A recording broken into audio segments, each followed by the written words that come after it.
Are you going to do the same thing today you did yesterday and expect a different result?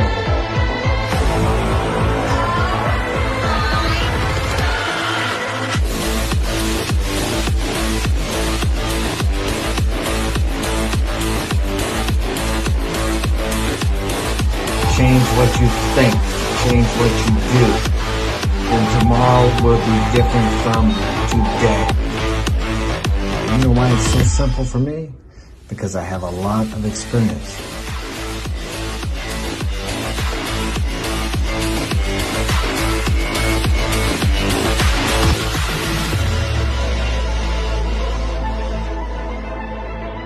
You can only change your tomorrows by changing yourself today.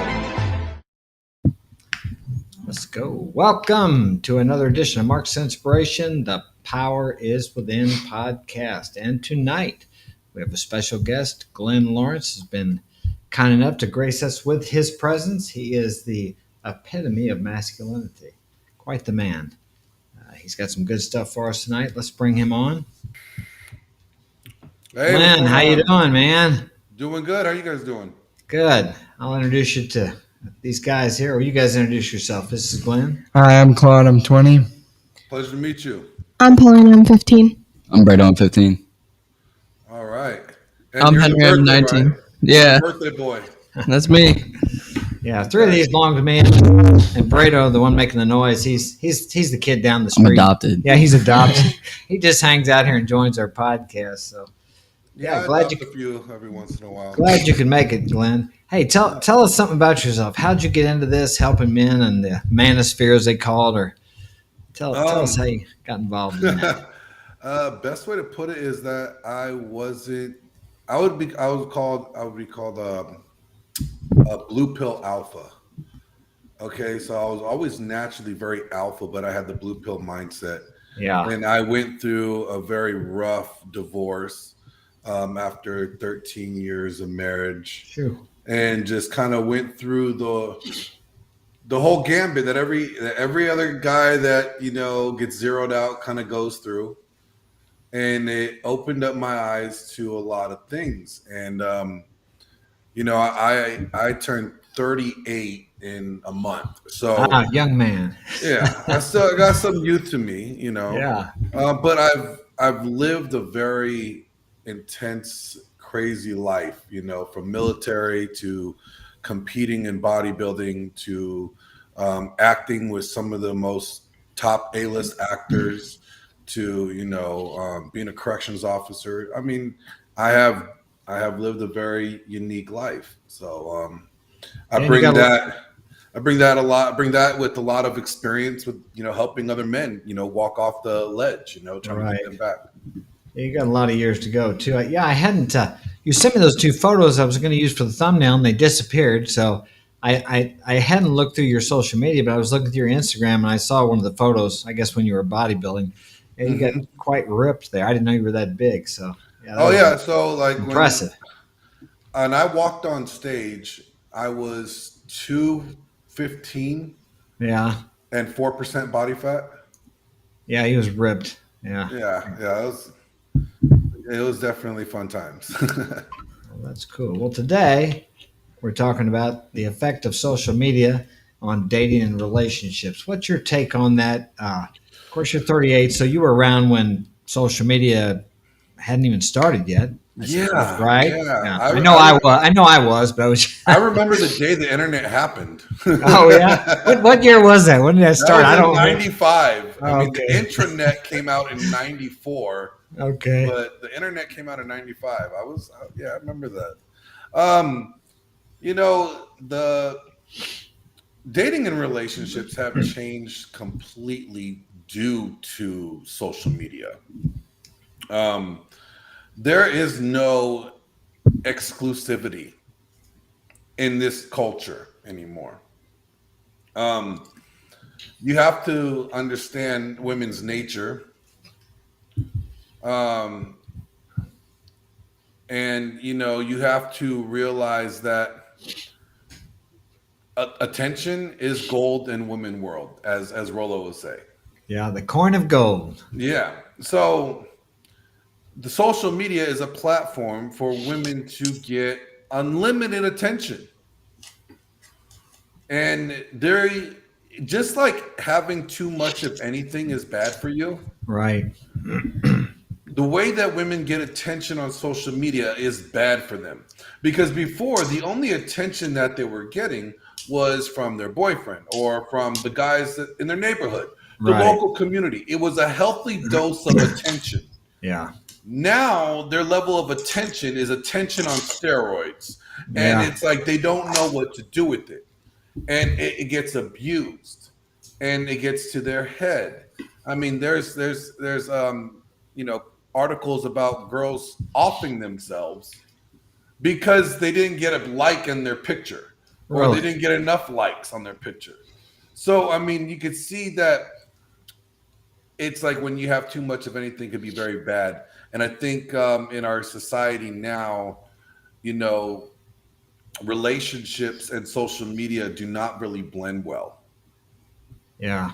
Well, I think what it's done is the nature of women hasn't changed, but it's magnified their nature or brought it more out in the open. It's just like money. Money only magnifies. If a person gets a lot of money, it only magnifies what they already are. So with the rise of social media, it's magnified those inherent traits, let's say, that women have. And like you said, now they're like on, just like if you take steroids and you work out hard, it'll help enhance your body and magnify your body. It's the same way with this social media deal. Yeah, because a guy can post a really cool picture on there. He gets about 5 likes. But you take a girl that's about a scale of 1 to 10, a 5. Man, as soon as she posts that baby, she's got 50 likes on there from all these thirsty guys. It's funny you mentioned that because I could post my picture on social media and I will get like maybe 40, 50 likes max. Yeah. The girl could post a picture in bra and panties, right, or a thong bikini, and she'll have 1,000 likes by the end of the night. Yeah. And it just shows you because that's what they thrive off of. They thrive off the attention. Guys, we have to get satisfaction elsewhere because we know we're not going to get attention. We thrive off of our accomplishments, the things that we conquer. Our reputation is built not because of how many people like our Instagram, but by what we do and how we move. How we move that makes us different than everybody else. Right. And it doesn't seem to take much. I mean, actually, when it comes to being masculine in the U.S. today, there's not a lot of competition out there because men have become somewhat feminized. I don't know if social media has anything. I think social media probably does have a lot to do with it also. Some of the posts and different things I see.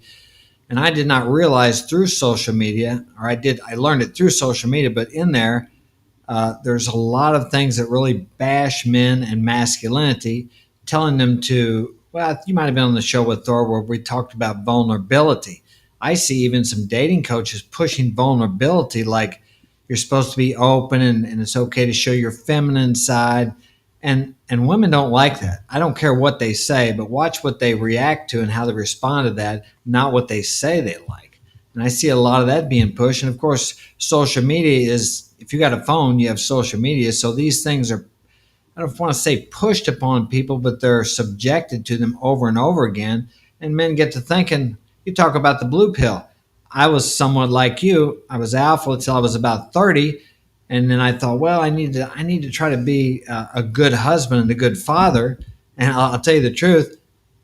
The one of them that left me, one of them said, you're a good husband and a good father, but I can't live this kind of life. I didn't understand how being steady and coming home every night and being a good father and it just bored the hell out of him. So I was kind of screwed up too for quite a few years there because I'm like, I'm doing everything what I've told is right, but it's just not working. And it was actually the opposite of what I did until I was 30 that worked well. So I was somewhat influenced, not so much by social media, but by the narrative of society that to be a good husband, you have to act this certain way, when in the reality, that doesn't really work very well. Yeah, like this generation, our culture is pretty disgusting. Like we have the weakest men around now. Like I did this video where I said, men are just, women with dicks right now. And Yeah. and that's really what it is. You have all these guys in their feelings thinking that somebody's going to give a shit about your feelings. Let me tell you something, young men. The world doesn't give a fuck about your feelings. That's just the true cold nature. The world is cold. The world is hard. It's supposed to condition you. It doesn't care how you feel. Okay, and that's what these men need to realize is that nobody cares how you feel. They care what you do with your situation, what you do with your circumstance. Are you gonna, just because you feel tired, are you gonna get up and keep pushing and Yeah. overcome that obstacle? That's what matters. Not how you feel. What matters is what you do with your feelings and what you do with the task at hand. But we see a lot of guys mimic women these days and women behavior because they see the results that women get. Oh, if I talk about my feelings, I could get out of, responsibility or doing the task. Or if I say I don't feel like I'm being appreciated, maybe they'll appreciate me. No, that's the way women move. And you wonder why guys are not doing good with women is because they're acting like women themselves. Right. Well, my daughter Paulina, she's 15, and you tell us, Paulina, you run into that, don't you? Where guys are expressing themselves, crying in front of you, and Yeah, I just recently ran into that and I cut things off with that guy because it got to the point where I was being blamed for him feeling like he wanted off himself. Like yeah, I was just being blamed and I didn't want all that on my shoulders because when a guy does that, honestly, it drains girls so much. Like it can drain somebody a lot. And that's what it was doing to me. But I run into that all the time. I've only met like one guy my whole life who hasn't ever done that to me, and that's who I'm with now. But it's like all the guys that I think I've ever met have done that, and yeah. it's pretty And exhausting. how many of these boys have a masculine role model in their home that you see? Not a lot. I mean, the sometimes a lot of the guys that I know that are masculine that I haven't been with, which is very rare, they don't have a masculine figure in their house, but they find someone else Yeah, like a mentor. yeah, so like they'll find somebody else, but the person that I was with or the people that I've been with who are less masculine had nobody. It was like just their mom. They were Yeah, raised in a feminine household. yeah. And Glenn, and we know what mothers tell boys to do with women. Yeah, with mothers women. mothers raise horrible boys. Yeah, yeah. Mothers raise horrible men. Like that. I hate. I mean, we're about to approach Father's Day tomorrow, right? And I hate when I hear women like, "I'm mom and dad." No, Yeah. you're just a really bad mom. Okay, as soon as you think you're mom and dad, you are a bad mom because there's no, replacement, no substitute for a father. Right. And a lot of these boys, are coming up really feminized because they do what mother says. And let me tell you, your mom is just as hypergamous as the girl you're trying to get with. Yeah. All right, your mom operates the same way. And me and Alpha Villain once had this conversation. Like, guys need to get their moms off the pedestal. Moms need to be taken off the pedestal and looked at as just a regular woman because moms act just like regular women. But guys romanticize their moms and they look for women that are like their moms, and then they end up getting burned. Why? Because they didn't vet their mom like they would vet a woman, or they vetted a woman like they vetted their mom, and they're giving this woman a pedestal that they didn't earn. Well, I see more of that. Of course, I'm older than you are. I see a lot more of that today than I did when I was in my teens back in the 70s and even in the 80s.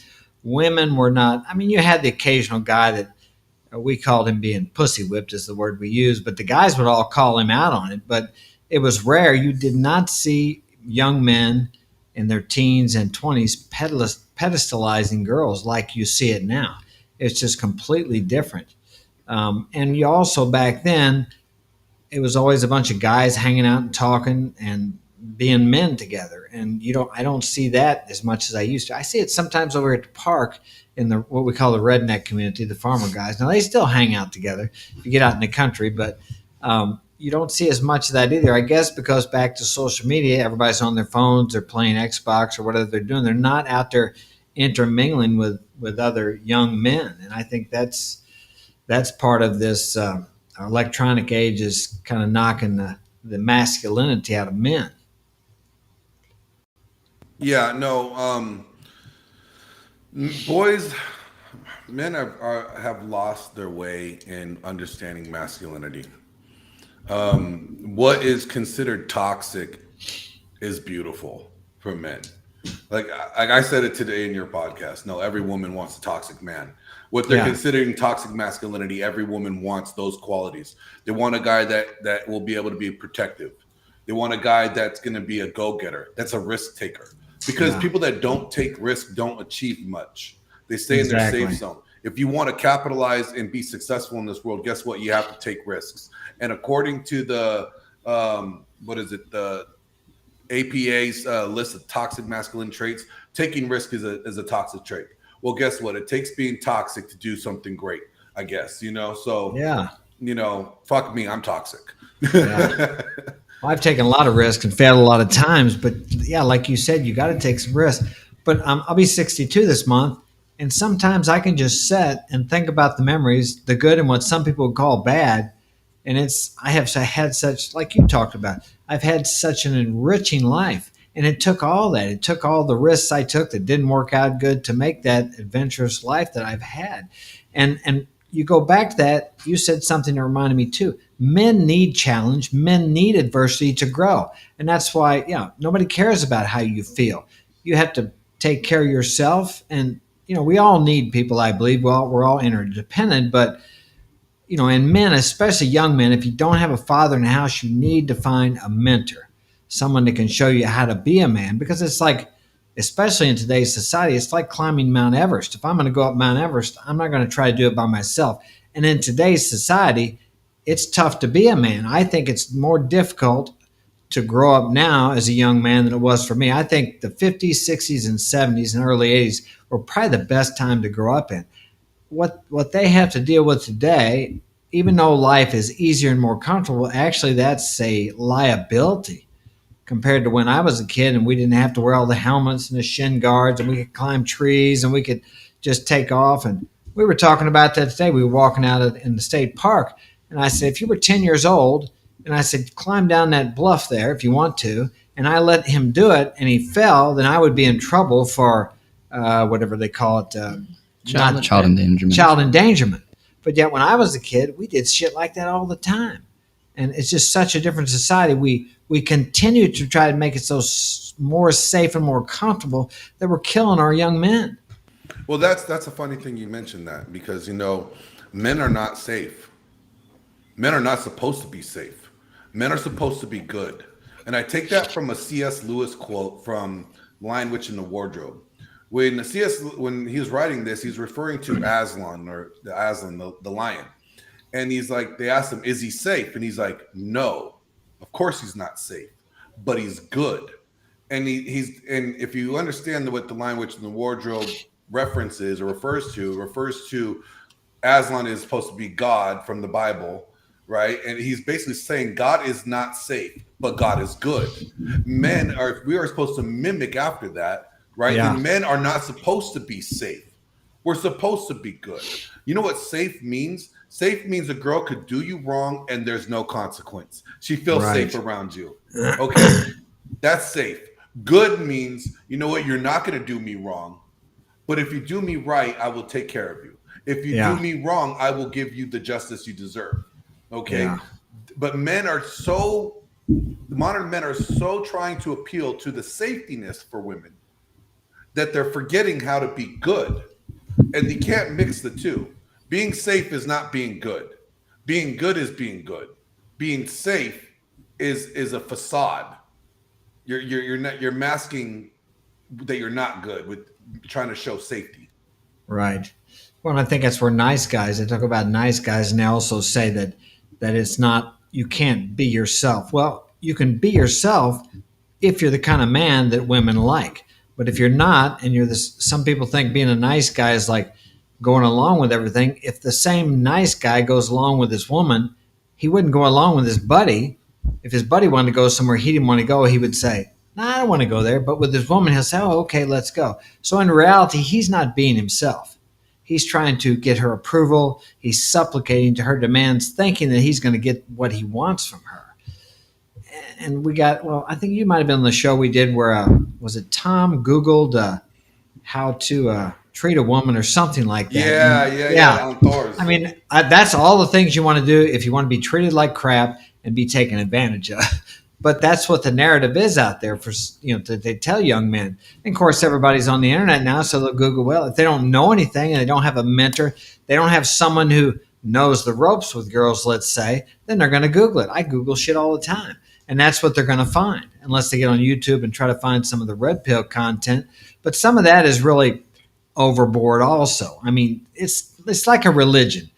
Some people get really fanatical about it, and then some people are not. So I agree with the... Well, it's kind of like how they take the information. Yeah, that's true. And their life experience. If you take everything that Rollo says as black and white and as rule of law, and you must govern your life by it, then you are what the Bible refers to as a Pharisee. Just the people that studied religious doctrines, lived by the law, but the letter of the law. Yeah. And that is a very bad way to live, okay? Because honestly, nobody could meet that standard, all right? I crossed the street today illegally. I jaywalked. I didn't obey the law. But I try to buy. Do you see how hard it is? There's so many little laws out there that you're never going to be perfect at all the time. Right. And then there's guys that take it for what it is. It's information that you could apply in your life that by overall majority of men that have applied it, they got these similar results. Yeah. You take it as, and that's why that's why Rollo calls it a praxeology. It's a practice science. It's not a law science. Yeah, and it has to. Go ahead. You're mentioning good guys. Good guys are the most predatory guys out there because they come into the situation with a covert contract. And a covert contract is what Ryan Stone references, like it's an expectation that you have with somebody, but they don't know that you have that expectation of them. Yeah. And when I say nice guys have the covert contract, because they're like, oh, if I appeal to this girl this way and I show that I'm a nice guy and I'm a safe guy, and and that I won't judge her, for her past, endeavors or whatever, then maybe she'll give me some action. Yeah. Their whole goal is manipulation to get action. Yeah. Rather than being like, no, this is my standard. This is what I think. This is what I want. This is who I want to be with. If you don't meet those standards, okay, goodbye. And it's not like the girl doesn't know what a man wants when he approaches her and they go up and say, hey, you want to hang out sometime? That's not, he really wants a little more than to hang out sometime. So what do you guys think about, these guys are actually living that. They're all young. Claude's 20. I forget how old he's at 19.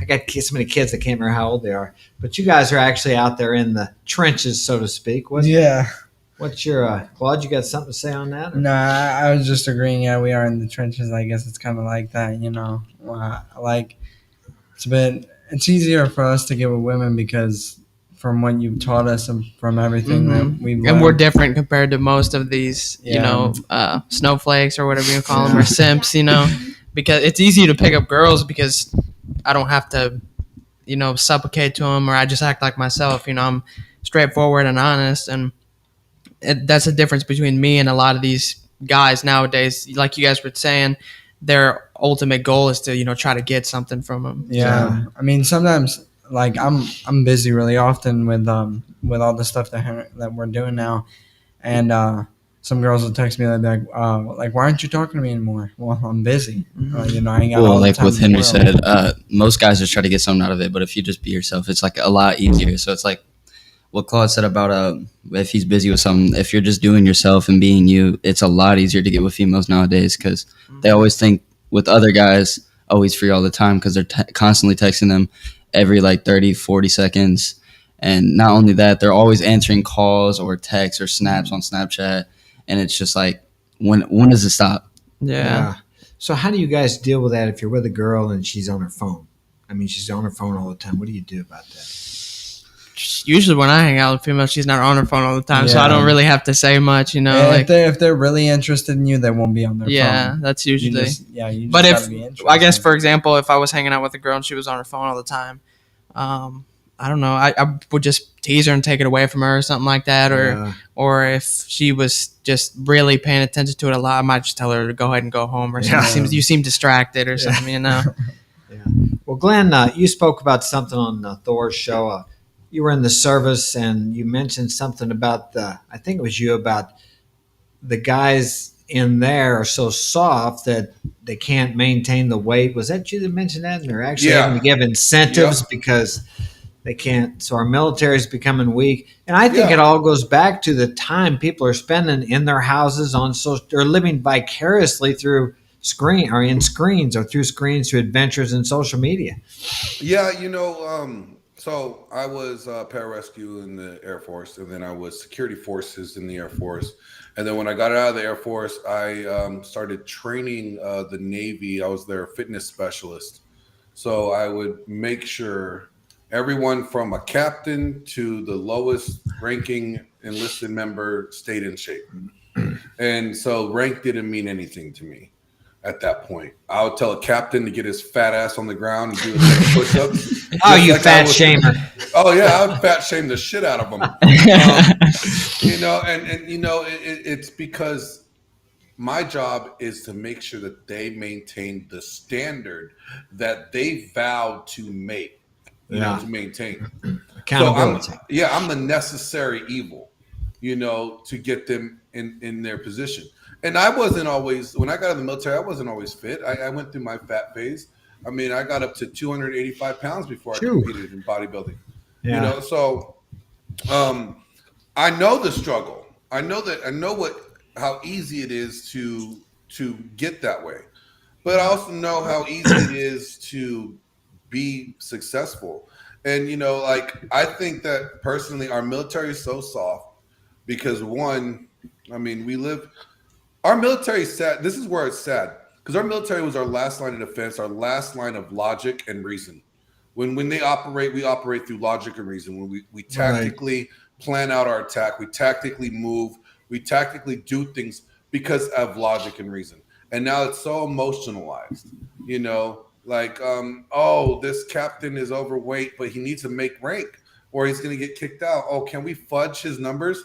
No, fuck that fat fucker. Okay. Okay. He doesn't make weight. He doesn't make rank. I don't care how good of a job he could do. He's not performing because if shit happened and we were being attacked, we're supposed to rely on this heifer to save us. Yeah. And he can't because he can't even go up a flight of stairs. So my thing is, for guys that really want to see any type of marginal success in their life, start in the gym. Start in the gym because you will visually see that change transform over time. It will be a visual transformation, something that you could tangibly see and hold. And then you take that confidence and then you apply it in business. The discipline that you learned from fitness, you can apply to every area of your life. I did. When I got into competing, I didn't have a college degree. And I decided to go to college at 30 years old. And I majored in something that I never was going to utilize. I just wanted to prove to myself that I was intelligent. And I majored in religion and theology. So I could read dead languages and tell you about biblical transcripts and theology that I'm never going to use. I'm never going to be a pastor. But I wanted to prove to myself that I could learn this stuff. I'm not stupid. And I took the same discipline approach that I did from competing and applying that to my education. And I end up being on the dean's list the entire time in my college, time out there, all 3 years, 4.0, nothing less than a 4.0. And it was easy because I applied the lesson that I learned from lifting weights and getting in the gym to other areas of my life. I do the same thing with acting and business and networking. It's the same discipline. You could use it and you could tweak it a little bit here and there, and you could find success. But the problem with young men now is that they don't want to have to go out and find success. They feel that success is supposed to be, that they're owed it, that they're entitled to success. Yeah. And I like using Bible references all the time because it's really fun. But when the Israelites were stuck in the wilderness after leaving Egypt, all right, the Bible says that God supplied manna for them, right? And that's like a bread type. Yeah, daily. From the heavens. Yeah. But did you know the Bible also says that they had to go out and find the manna? They actually had to do something to get that blessing. They had to do this action to get the blessing that was there for them. So you take that wisdom and you go, wow. So if I want to be blessed, I want to get this in my life, I have to do actions in order to receive it. It's not just going to come to me. But a lot of young men don't want to hear that. A lot of women don't want to hear that at all. They're like, what? I don't have to just wake up and it's, I'm entitled. I don't get that. No, you have to work for it. And you have a group of great young men that know what that work is. And that puts them 10 levels above everybody in the game right now. Right. Because young men these days don't know what work ethic is. And if they don't understand work ethic, how can they understand game? Yeah. How can they understand getting girls if they don't know what it takes to put in to get work to get girls? Yeah. Yeah. So many people. Well, how many millions of people do we have in the U.S. that don't have to work? They're being provided for by the government. I mean, it's a very common thing here. It's like I don't know if anybody else looks at it this way, but we really deny them, especially the men, the fulfillment that comes at the end of the week or the month or year, whatever, or from living a life where you're serving others. I mean, you could give someone $5,000 a week or they could earn it. Most people would say, oh, just give it to me. But they're missing out by just taking that as a gift compared to if they actually went out there and served someone and then the money came to them. There's no comparison to the fulfillment you get from the service to if somebody just gives you the money. It just doesn't work. Like you said, you got to take some action.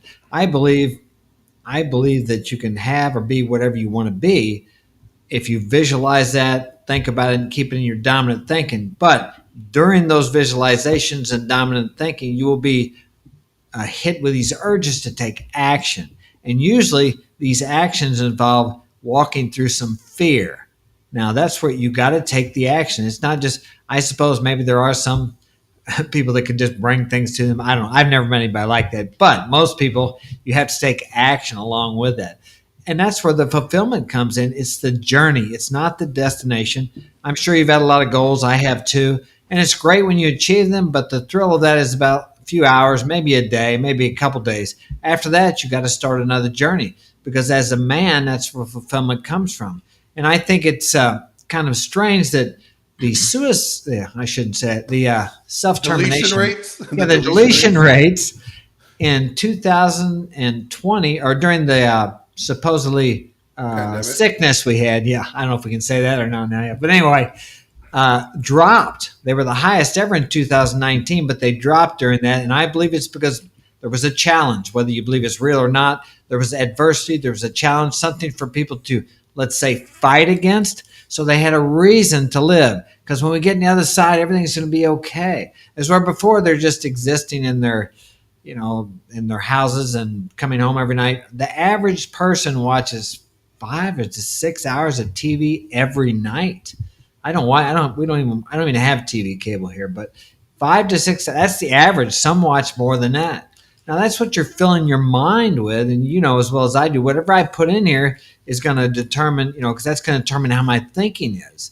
So I think we need to be very careful. And back to social media, a lot of that stuff is very addicting. I've noticed you get to watching the reels. Mm-hmm. The good thing about the reels is some of them are very positive, of course, and it's a good message. But then again, like you said, moderation and everything. Even in that, you can't watch reels all day if you don't take any action. It don't matter how many successful people you listen to if you don't do something with that.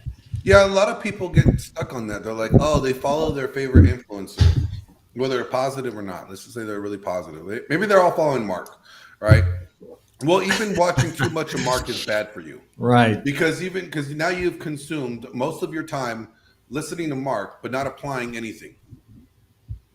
Okay, so you have to be careful, and I don't know, like me. I mean, I scroll through social media periodically throughout the day, but and it's more I'm looking at like funny dog videos. Like, to be honest with you, like I have my girl has a French bulldog and I have an English bulldog, and so we always end up finding these funny like dog videos with like voiceovers, and we'll send them to each other throughout the day. Yeah. But like most of the time, like I don't know, I'm too vain of myself that like I don't really care what other people post. I post my own shit, and then I just like. That's it. I really don't care. Like if I scroll through and I catch it, I'm like, oh, that's cool. But I really don't follow people like that to follow them. If I want to hear what they have to say, I'm listening to their YouTubes, or I become friends with them and we talk. But when you are so consumed about what everybody else is doing, you're taking the attention off of you and you're putting it on them. And you're not. You should put your attention on yourself and worry about what you're doing and what you're not doing. Because when you're sitting here watching a video on YouTube and you're like, oh, this person is garbage. Well, you just gave that garbage person your time that you can't get back. So how are you going to, you just wasted your time investing in someone else that's not doing anything for you. Yeah. So that's just my approach. I really don't care about social media. When it comes to girls dating and or people dating in social media, I think the worst thing that's ever happened was probably dating apps. Because it takes the personality or the personal interaction, removes it right out. You're protected beyond a screen. Like when I met my girl, this is a story for you young guys. Let me tell you something. All right, there was no dating apps involved. Okay, I saw her at the gym. All right, and I'm a beast. I had my beard is longer than it is now. She'll tell you I scared her physically. I just physically was intimidating, and I talked to her there, and I got her number there at the gym. But guess what? I did it in person. Like there was no social media involved. It was hey, and it was over supplements. We were talking over supplements. And then I ended up, help coaching her for, her weight, goals and stuff like that, her fitness goals. And then she ended up competing after me. And, it was great. But that's how it was. I approached her. There was no cushion. There was no cushion. There was buffer. None of this. None of this. Yeah. It was in person. Because you either had to tell me no or you're telling me yes. No hearts or smiley faces. It was in-person interaction. And, a lot of guys are so protected by this because the rejection from this is not as much as in person. No comparison, yeah. And guys are trying to be so risk adverse that they don't want to risk rejection. And you have to accept rejection. Rejection is going to come. So if you take rejection as it comes and learn from it, it's just going to make you better moving forward. Yeah. But they don't want to feel shame. It's all about feelings. Oh, I don't want to feel embarrassed if she tells me no. Oh, I don't want to feel shame if she doesn't like me. Who cares if she doesn't? There's like 1 billion women out there. Yeah. There's somebody's going to like you. And I'll say the one thing about that social media has changed there was no way back when I was younger that you could meet chicks all over the world. So through the internet, I've been able to meet girls and then go fly to wherever they are if we develop something, or I'm sure they're who they say they are. And I got a process I go through because most people are who they say they are, but I always make sure that first I have them send me photos of what they look like through a WhatsApp or something, because sometimes their profile doesn't look anything like so you get that. If they pass that, then I will do a cam call with them to get a feel for the personality. And, because if you're going to fly somewhere to meet somebody, not so much to meet, because I like to travel. So where I'm going to go, maybe I'll look, maybe I'll try to meet some girls there online before I go there. And then when I go there, I'll meet them. But that's an opportunity. And it also allows a person to realize, like you said, there's so many beautiful girls in the world. As where when you're on, like in my community, I'm in a rural community. It is like it's bad here. I mean, if the rate in the United States is 70% obese or overweight. It's probably 90 around here. So there's really not a lot to choose from. But rather than having a limited vision, if you get online, you realize that there are so many beautiful girls in the world if you are in the position where you can travel to where they're at. I say fish in a bigger pond because the pond here is not too good. It's a little murky, not much to catch. I mean, you can ask my boys; they go to the city sometime. We're out of St. Louis, about 50 miles north, and like I say, in a rural community. We're probably about like 5 hours away from each other.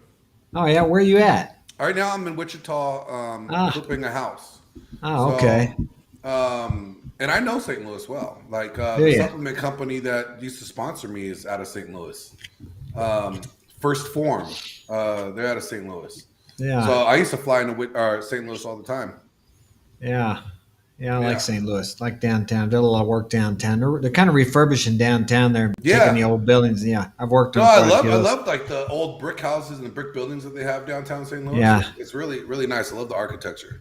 Yeah, but it's funny because like I'm originally I'm from Los Angeles, so that's where I do a lot of my filming and everything is in Los Angeles, and you expect hoes out there. Like you expect women dressing extremely promiscuous, extremely provocative.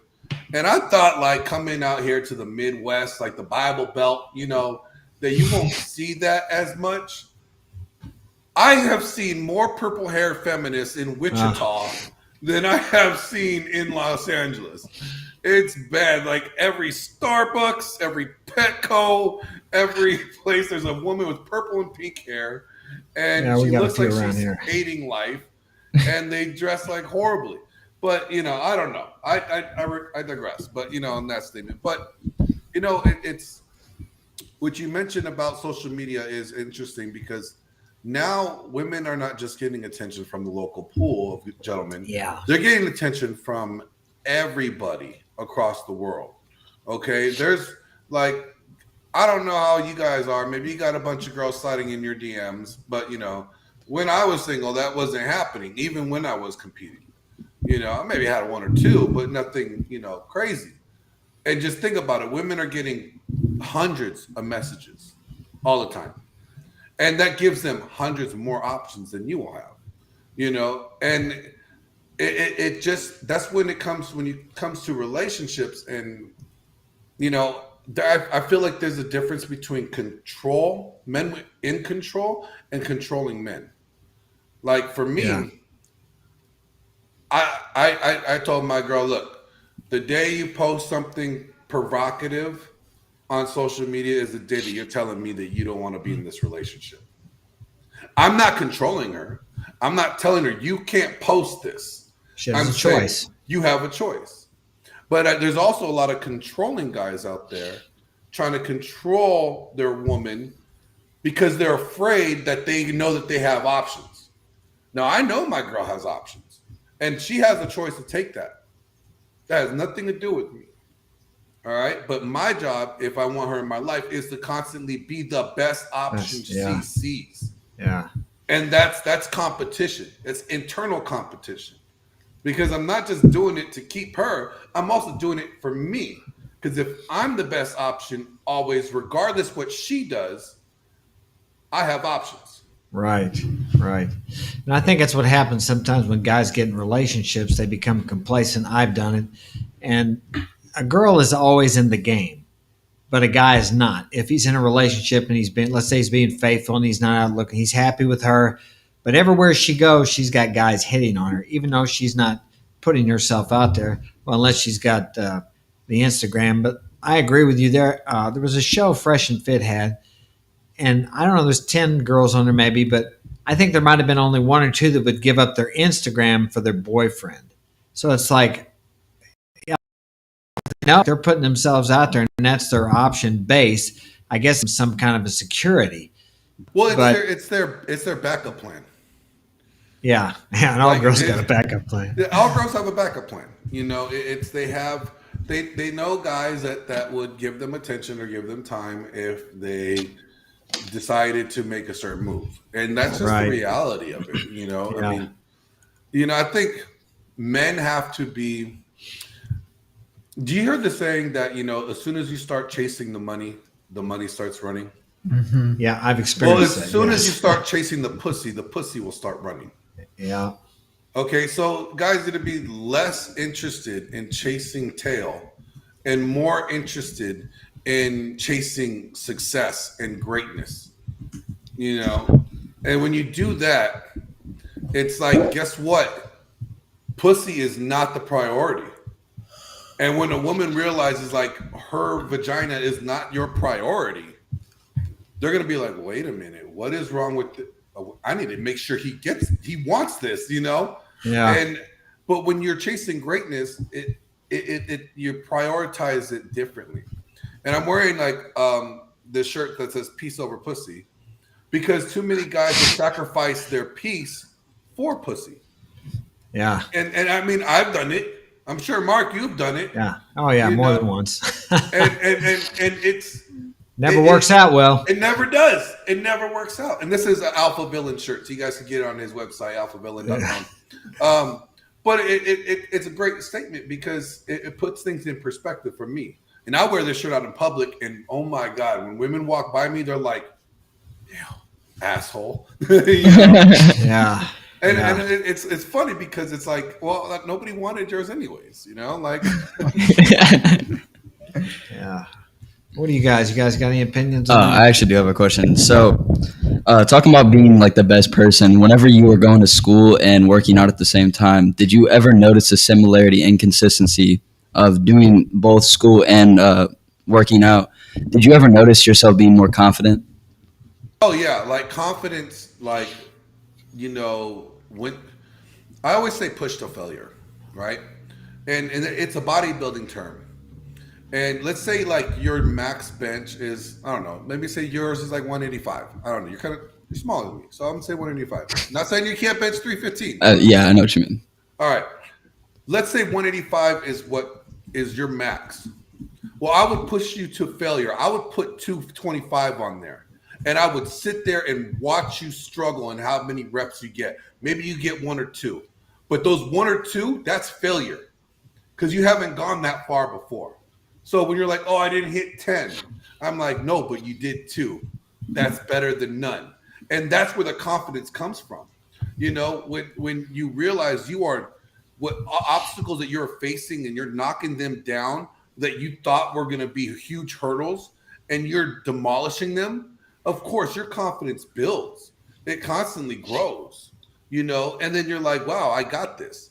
The worst enemy is never somebody outside of you. It's going to be you.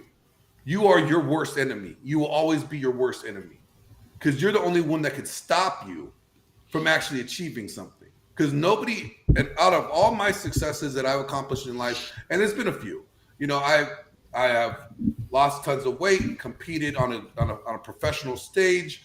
I said I was going to get into acting in movies, and in a very tough market, I have done that. I've been in 5 feature films, over 40 music videos or 30 music videos.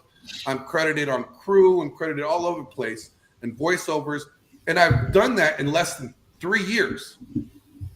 In a market that's hard to do. And when you see these successes, when you're able to get these small goals accomplished, you're like, I'm unstoppable if I put myself to it. No one can stop me unless it's me. So yeah, the confidence grows, especially when you're able to see that you're making traction. Now let's back up to the part where you talked about the guys being overweight or fat in the Army there and trying to fudge on it to try to push them through. I think about that because that's apparent in a lot of other areas in our country here. And I think, where do we draw the line? Because these boys are boxing, and I boxed amateur and professional, and you have to make weight, right? Okay, and then they're planning on fighting soon and ain't going to fight at a certain weight. So what do we do there? Do we say, well, you're overweight and that's okay, we're gonna lie? Where do you draw the line between, well, as you know, maybe used to be all stewardesses had to weigh a certain amount. Well, of course, that flew out the window quite a few years back. And then in school, Paulina, she used to sing in contests, but there's no winners. Everybody's a winner. So we're like eliminating competition, which really creates adversity and challenge for the men. I'm not sure about the women so much, but where do we draw the line to where we have to have some kind of a standard? It's like we're allowing the standards to just, well, we want everybody to feel good, so we're not going to make it so strict. Yeah. What are your thoughts on that? I think standards are crucial, especially for men, because whether women tell you or not, they have a fucking standard for you. Okay. Oh, yeah. There's no participation trophy for vagina. Okay. Yo, you tried, you get a little bit of vagina. No, they're not doing that. All right. You have to meet a standard. All right. And if the society is not holding a standard, you have to hold the standard. And that's why I challenged Rolo. I challenged Rolo to a bass competition. I play the bass, and I know he's a bassist and a guitarist, and he's going to kick my ass. But the challenge is there, and he accepted it. So we're going to do it, And I may lose this battle. Okay, but guess what? That competition is making me hungry for it. I want to do the best I can, whether I win or lose, but I'm going to get somebody better than me. Like, if you are the biggest and the smartest person in the room, you're in the wrong fucking room. I agree 100%. All right. So if you don't have expectations and standards for yourself, like myself, I am not at the standard physically right now where I want to be. I was in a motorcycle accident last year, so I'm recovering from, back injuries and knee injuries. But you know what? I'm like, that's not an excuse for me not to get where I want to get to. So I push myself. I watch my diet. I get in the gym as often as I can, if not every day. There's a constant, I have the standard internally. I don't give a fuck what the standard is out here. Right. But the standard internally is not met. And that's what keeps me hungry. So every man, regardless of what society tells you the standard is, you need to have an internal standard that is surpassed the status quo standard. If you want to be average, do what everybody else is doing. But if you want to be above average, have a ridiculous standard and try to reach it. Shoot for the stars, land on the moon type of thing. I like it's that. like, because like my dad, I love my dad. My dad is like my hero. And I talk about him often on my show and stuff. Because he's been through everything that I have been through, if not worse, when it comes to relationships. Okay, so I mean, this man has been through it all, and he has literally helped me go red pill and do the right thing in my life. And he still holds me to standards all the time. He's like, "You're not meeting the bar here," and it just gives me this hunger to meet that bar. And when I see my dad, and he has standards for himself, every day he's up at 3:30 in the morning, not because he has to be at work, but because that's what he does. That's his standard. And every Thursday he's doing his lawn. That's not because he has to; it's his standard. His car is cleaned a certain way every week. He does these things meticulously because it's a standard. It's an internal standard for him. And my dad is about your age, Mark, and he's pulling girls younger than me. Yeah, okay, well, I believe it. Yeah, it's possible. My dad's girlfriend is young or my age, if not younger than me. Yeah. And it's funny because I'm like, damn, Dad, would you go pick her up from my school or something? And it's because he has these standards, and I see these internal standards, and I'm like, I want to mirror that. Because that's where success comes from, is upholding a standard. This participation society is doomed, okay? Like this mentality that, like you mentioned earlier, giving away money. Everybody on the social service. Do you know why that's bad? Because they control you at that point. Yeah. The government controls you. When you have to rely on the government in order to eat, guess what? The government's going to tell you how to vote. The government's going to tell you what kind of car you could drive. They're already doing it now. They're trying to make gas prices so ridiculous that you get rid of, regular fuel because they wanted you to be in electric cars. Why? Because they could control the electricity. So now it's a control thing. Yeah. My thing is take control for yourself. Take control for yourself. If you want to be successful, you can. You're only going to be as successful as you allow yourself to be successful. And I think people allow that because it's similar to the what do they call it when people get institutionalized? You would think people would just couldn't wait to get out of jail. It's been there for years, but so many of them get out and they want to go back because even though they're restricted, they don't have to be accountable for, they don't have to pay the rent, they don't have to pay the electric, they're not responsible, they don't have to be a father, they don't have to be anything. Their environment is completely controlled. And the same way with these people taking the money, they don't have to worry about, man, I got to work, I got to please the boss, I got to get the job done right. I got to do all these things to get this check every month. I just get it. That's all I have to do. And like you said, they don't realize that that's why they throw these programs out here to get the vote from these people. And then once again, yeah, if somebody's working for me, then they're under my authority. They have to do the job that they're supposed to do to get the pay. And that reminds me of another thing about, isn't it strange how, well, you and we submit to a higher authority, which is the government. We don't have to like it, but yet because we do, we're protected by police, the Army, the Navy, the Marines. We get a lot of benefits because we submit to the authority. People don't look at it that way, but yet a woman doesn't want to submit to or even call it an authority, her husband at home or her boyfriend, most women, but they'll go to work and submit to their boss and bend over backwards for a guy who doesn't care about them. But yet when a man wants to be the authority in the home or says that he should be, they revolt at that. And it's almost like the narrative of society is pushed to that. What, you submit to your husband? But what they don't realize is if she is there supporting you and encouraging you and doing her part as a woman, taking care of the home, kids, whatever, then any success you have, which will be greater if she's an asset, rains down on the whole family. Just like with us, when we submit to the authority of the government, I don't have to fight the Chinese personally if they come after us. I hope we'll fight. We may submit. We're getting so weak. But the point is, I have the police. Those are all the benefits I get from my submission. Now, if I go out here and drive down the highway 150 miles an hour, then I'm probably going to get in trouble. The same as if a woman is in the home and she wants to go out and run around half the night, there's going to be consequences. So, but it's amazing how they can't differentiate between those two examples of submission. Yeah, it's funny because there's a difference between obedience and submission. Okay, I obey the law. I don't submit to the law. Okay, I am the guy that drives 120 miles an hour on his Harley Davidson. Yeah, I've done it too. But I do that. Fortunately, all the time. Get caught. Yeah, I never get caught. It's funny. Yeah. I got pulled over by a cop in a car, and I was like, "So what do you?" And he was on a bike, and I'm like, "So what kind of engine you got in there?" He's like, I got the 107. I'm like, "Oh, that's nice." I got the 114. He's like, "Yeah, I'm not catching you." I'm like, "I know," but there's a difference between submission and obedience. Submission really means the willingness to obey. Okay, obedience is like, okay, here you guys go. Young men here, has your dad or Mark ever told you to do something you didn't want to do?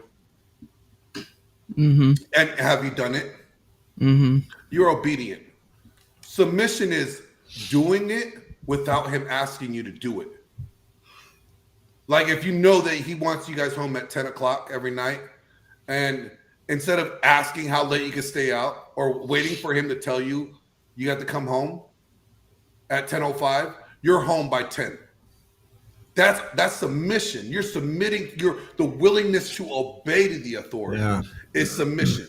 The Bible talks about submission and obedience a lot, and it's always differentiated between a lot of people obey the law, but not a lot of people submit to the law. And the submission is the willingness to obey, to do it without being told. Yeah. Okay, and women want the power without responsibility. They want the authority without the responsibility. So modern women in relationships today want a guy. It's like having a policeman, but giving him a badge without a gun and handcuffs. Yeah. Like, what the hell is he good for? He's not going to stop a bank robber. Okay, he's not going to stop somebody, raping or mugging somebody because he doesn't have the tools to do so. But that's what women want in relationships these days. They want to have the power without the responsibility that comes with the power. Yeah. And you know what? I understand that they're great. Their gripe is the men are not, in their eyes, are not deemed worthy enough to have that power because they haven't shown themselves worthy enough with the responsibilities that they have. And so it goes both ways. I see both sides of the coin.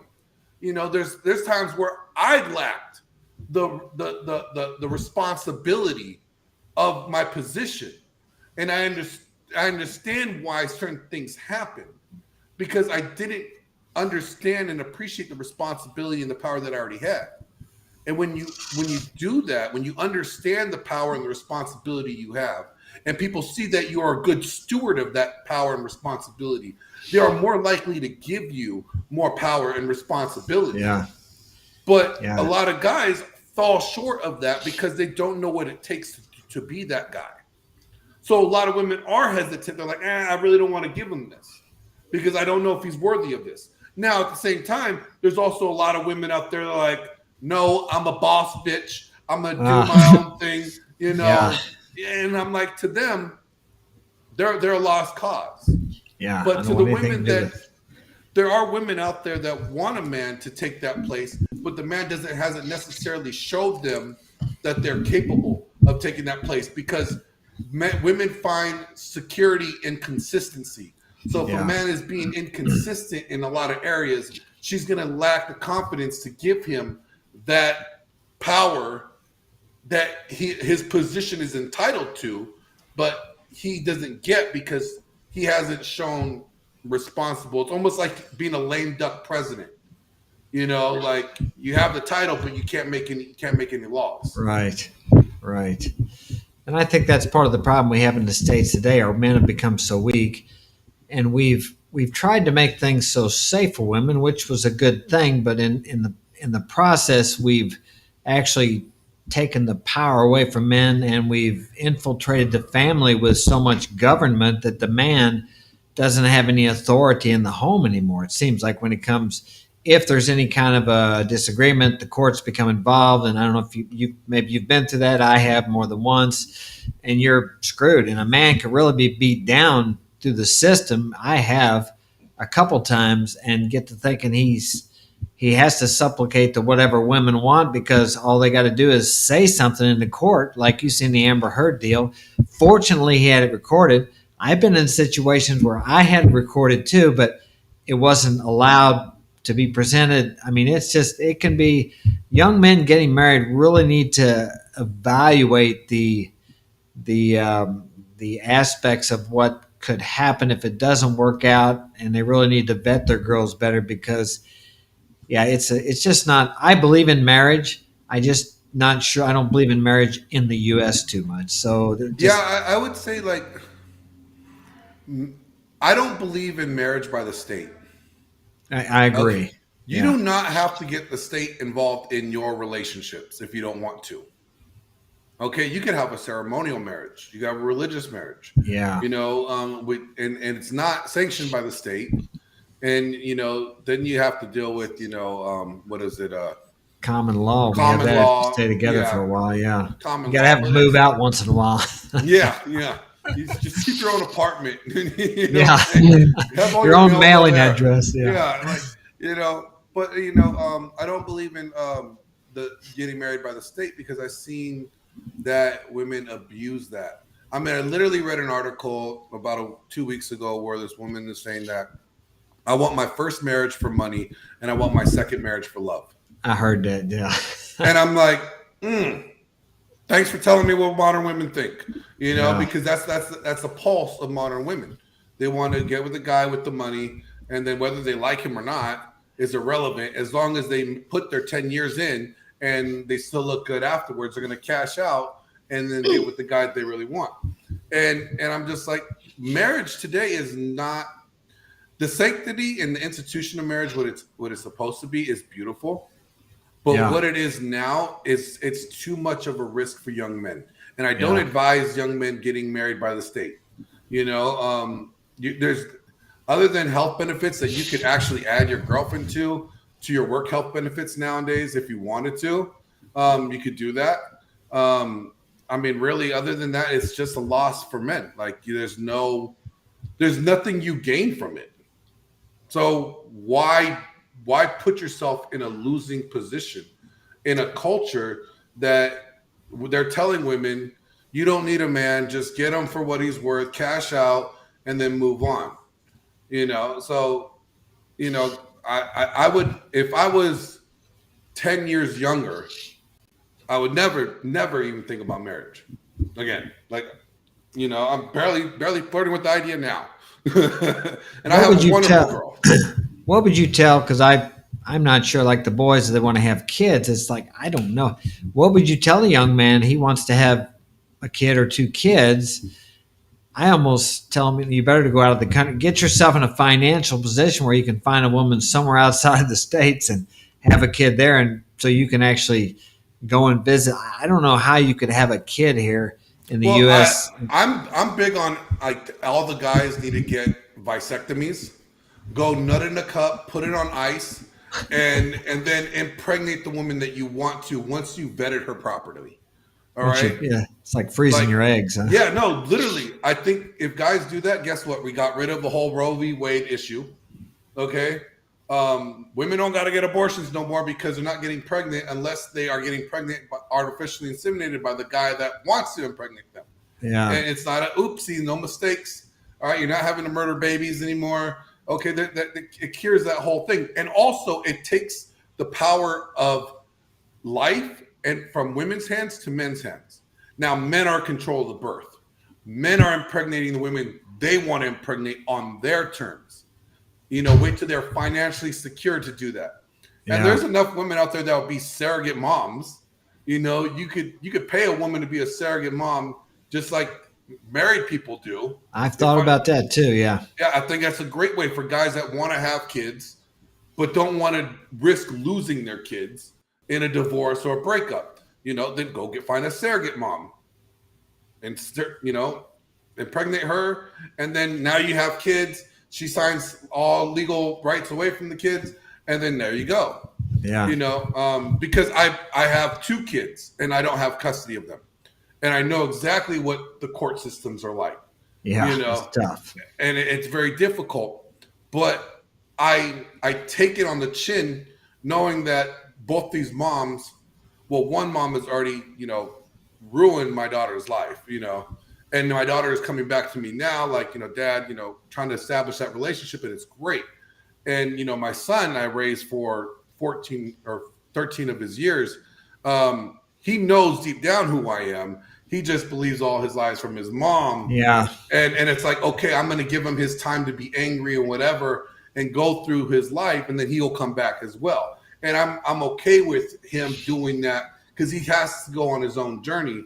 And it's harder for me to see him struggling and going through it. I realized that when I was his age, I didn't want to listen to my dad either. So it's that point in his life where he's going to be constantly rebellious and he's going to have to learn the hard way. But I'll be there for him when those lessons have been learned and he needs advice. And so, but no, young guys like, hey, I think everything needs to be contracted now. That's what they turned marriage into. Marriage is a contract. So if you want to get a girl pregnant, like, okay, look, check this out. Here's this contract. All right, I said that I'm the father, that you're not going to take this child away from me. This is my child. All right. We will be, if we're both going to be co-parenting, then we both are equally responsible for the child's welfare. That means we both need to set up a bank account for this child that we both put money into. That's a child support for the child. So if the kid needs new shoes, we take the money out of that account, we buy the shoes. There's a track record with receipts. Now we can see if nobody's, crossing the line or, taking the money. Can that be done? I think it can. I think it really can. Because when I went through my divorce, that's kind of what we set up. But, because I don't pay child support for none of my kids. So, I made it out good. Yeah. Yeah, for sure. The judge threw the one case out because the mother kept me away from my daughter for like 15 years before she even knew of me. So I had no rights to her. I had couldn't see her. And the judge is like, well, you're infringing on his rights as a parent, then we're not going to give you this, what you're looking for. So I got lucky in that one. And then my last one, we have 50-50 custody, and neither of us have to pay child support. Yeah, that's a good deal. Yeah. All right, well, we better be wrapping it up here. I got a meeting to go to. These guys are getting tired. So tell us where we can find you at. Where are you on your social media? Or you can find me at Glenn_Lawrence Presents on Instagram, Glenn Lawrence on Facebook, Glenn Lawrence on YouTube, Glenn Lawrence on IMDb. Yeah, you can find me on all those places. You can find me on Thor's podcast. You going to be on tomorrow? I will. We're going to be talking about Father's Day. It's going to be a great show. I'll see you. I plan on being there too. So, yeah, that'll be good. All right. Well, man, it's been a pleasure having you. Thanks for coming on. And thank you. And thank you, gentlemen, for listening. And lady. She's quiet today. Take care, Glenn. All right. Have a good one, Mark. Bye. All right. We're going to wrap it up here. We did wrap it up.